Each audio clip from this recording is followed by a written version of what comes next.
किती पहिल्या रेफनेटला R1 दिला, दुसरा रेफनेट R2 दिला, तिसरा रेफनेट R3 म्हणजे असे कंटिन्यू पुढे गेले रेफनेट आहेत आपले. आणि जो रेफनेटच्या मधला जो पाईप आहे रेफनेट टू रेफनेट तो हार्ड पाईप वापरायचा आणि जो रेफनेट टू मशीन आहे इंडोर युनिट सॉफ्टवेअर वापरायचा. हे तुला समजलं? आणि इथं पण आपण आलो आणि इथं पण 12 पॉईंट म्हणजे 25 सफिशियंट लिक्विड बार. हां आता हा कुठं आपण हा सेकंड झाला आपला इकडे सेकंड झाला पाहिजे. आता थर्ड मशीन कुठे येते नाही थर्ड रेफनेट साहेब ते रिड्यूस होईल ना त्या ठिकाणी.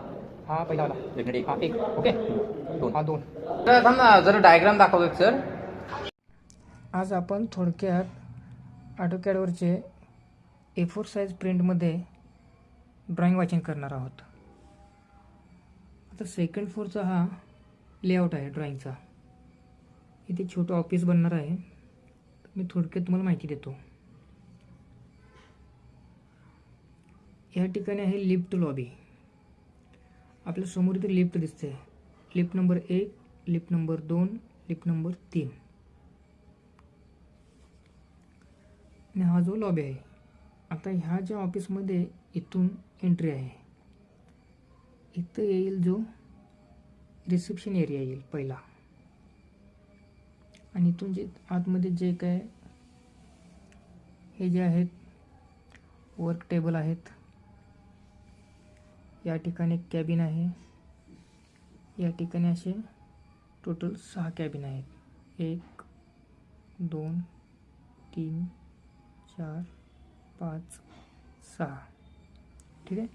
आता जो आपला जो ड्रॉइंग जे वाचन करायचं आहे थोडक्यामध्ये ए सीची कॉपर पायपिंग, ए सी युनिट आणि ए सीची पायपिंग कसं आहे. ठीक आहे.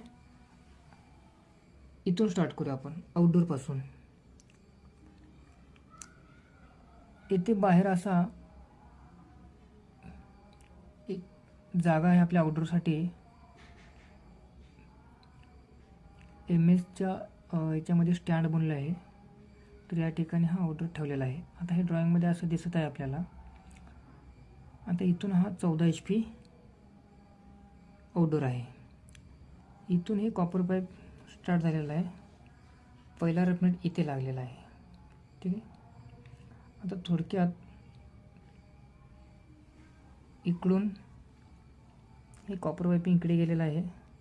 या ठिकाणी पहिली मशीन लागली आहे. इथे दुसरी मशीन लागलेली आहे. इथे फोरवेक ॲसिड आहेत आणि इथे पण फोरवेक ॲसिड आहे, पण तो कॉम्पॅक्ट आहे. ठीक आहे. हा इकडे एक हेडर झालेला आहे. इथून याच्याकडे ब्रँच गेलेले आहेत. आता इथून जो आहे